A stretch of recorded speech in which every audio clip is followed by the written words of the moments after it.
Hello and welcome. My name is Bronson. I am one of the folks here at Beka Looms in our St. Paul, Minnesota wood shop. Today I'm going to show you how to warp a 20-inch Beka rigid Heddle Loom. First off, I'll be using the word warp both as a noun and as a verb. So don't get confused. The yarn you put on the loom is called warp. The process of putting yarn on the loom is called warping, which is to say I will warp my loom with warp yarn. Got it? Okay. There are a variety of ways of warping any rigid Heddle loom. There isn't one correct way, just different approaches done by different people. The technique I'm going to show you today starts with winding warp on a warping board, then takes advantage of Beka's unique beam teeth to quickly get an evenly spaced warp over your loom. It's one of the most popular weaving techniques. First, following basic warping board instructions, I wound my warp ahead of time. A good warp cross is key to using any warping board. It prevents yarn from getting tangled when you warp your loom. Just make a figure 8 pattern at the top of your warping board to create your warp cross.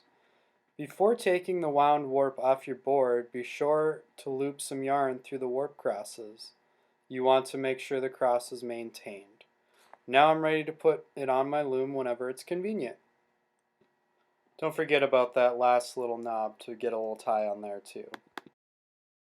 Okay, so now we want to make sure that our loom is assembled correctly. So we got our beam teeth facing up, we got our knobs on here correctly, and the washer should be on the outside of these sides, right next to the knob itself. And the pawls and gears should match up. They should be both on the same side. And the pawls should be facing downwards, kind of pointing downwards like that. And you can engage them and disengage them. Okay, so now we're ready to start setting up the loom for warping. We are going to mark our heddle and our beam teeth. The heddle blocks that are sitting there holding that heddle up in the middle are only used for this process, so we won't be using them any other time in the weaving, just to hold our heddle up like so. And right now we're going to measure and mark where we want to put our warp on to these teeth with a tape measure. So I just measured in 5 inches. You could also count in 25 teeth. There are 5 teeth per inch. Alright, just take a little string, wrap it around. You just want to make sure your project is centered up. And we'll just zoom through this process here.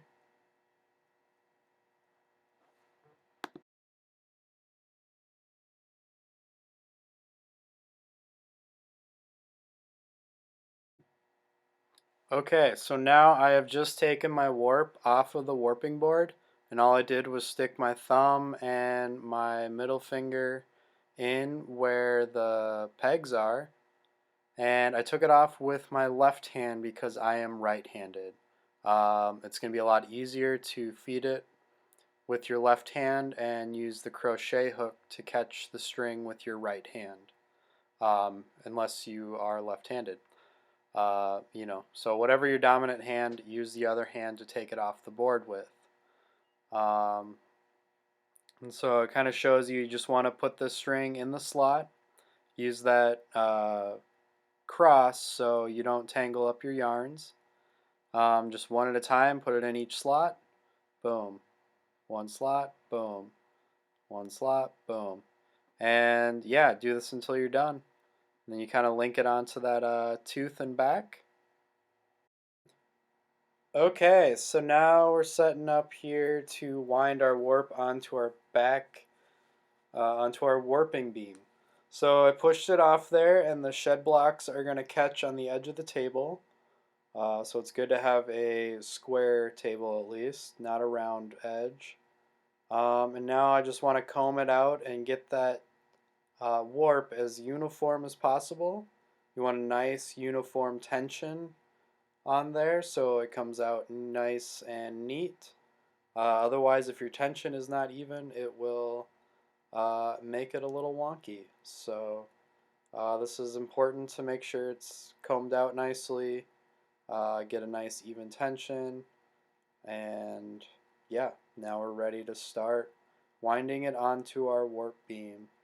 And what I've done is I used an old grocery bag uh, to put in between the uh, warping beam and the warp thread itself, so it doesn't catch with the teeth, to make a nice even uh, tension. And I just have a friend holding the warp. You can do this yourself with a warping peg, but trust me, it's a lot easier with a friend. And now we're just about to the end here, and we're going to go until it's about a couple inches past the beam, and then we will tie on to the cloth beam. Okay, so now I am ready to start threading my Heddle holes. But first we gotta cut all these ends because they're all just loops. So when I told you to tie on that last little peg, that's where this comes into play. You just find where they're all tied up at the end there. And once you do that, you just kind of stick your finger in there, got it all figured out, cool, and just cut it. Cool. Alright, so now we're ready to start threading those through. And you're gonna do it one by one, and you just go, and I usually start away from me and work towards myself. Pull one out and stick the crochet hook into the heddle hole, since you already have one in the slot. And you just want a little tension on there, because it is a small hook, but with a little tension it hooks right on perfectly. And boom, cool, got it through. Alright, and that's kind of a method. You hold it with your thumb and your or your middle finger and index finger. In a second I kind of show how to make a little loop and do it that way too. It's just kind of a tight space, so you want to be able to work it well.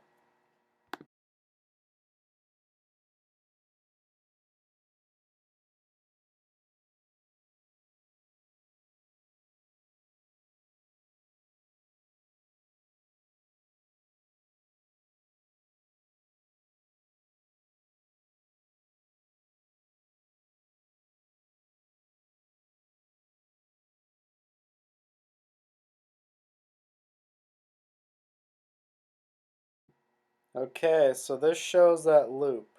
Here's that loop, cool. Put the crochet hook in, you loop it on, make a tension, and then just pull it through. Kind of the same as the other way, but not that much different. Alright, now that it's all threaded through the heddle holes, we're going to make little 1-inch bundles. Essentially, you're just going to count 10 threads, tie them all together in a little overhand knot. I like to use my crochet hook, makes it easier to count, and you don't make any mistakes. You just one by one, tie them together, a little overhand knot.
Okay, so now that we got all the bundles tied up, we're going to start tying them on to our cloth beam. And all I've done is just tied a piece of string to the front cloth beam there. And I'm just winding some thread around it. And we're going to go in between what we call the shed.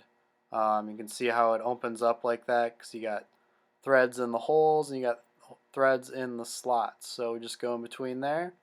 And we're just going to zigzag in between the bundles of thread to the cloth beam, back to the bundles of thread, back to the cloth beam, and just zigzag back and forth until you have them all tied up there.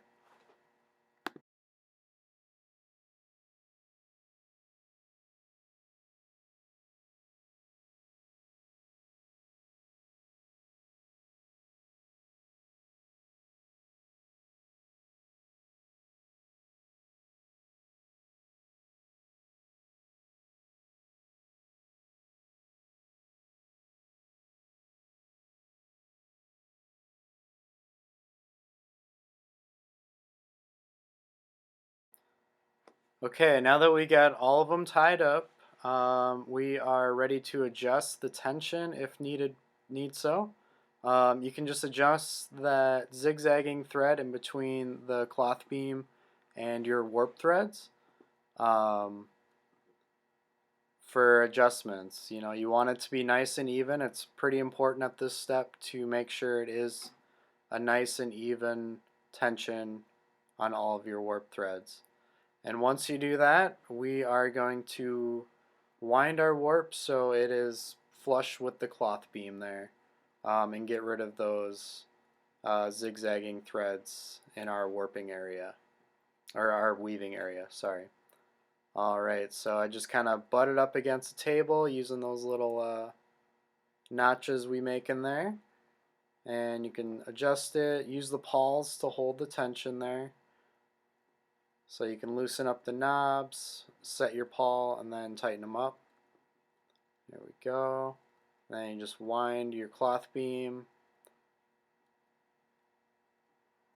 up, and yep, you can use shed blocks also, whatever works best. Alright, little piece of paper, because again, you gotta make sure the teeth don't catch on your project. And you can use little pieces of paper or you can use really long ones. I like to use shorter ones for my cloth beam. It seems to work out a little better, nothing in the way that way too. Alright, so now that we're all lined up, we're ready to weave. Rock and roll. There's an up shed, boom, down shed, boom. You're ready to start weaving. Up shed. Tension's nice and even. Shed blocks are holding it all up. Yeah, and don't worry about those shed blocks. They are glued and they are sturdy. Or the notches, whichever works best for you. It looks like we are ready to start weaving. So thanks for watching, everyone. And please, if you have any questions, feel free to call us. But I hope this video helps. Thanks. Bye.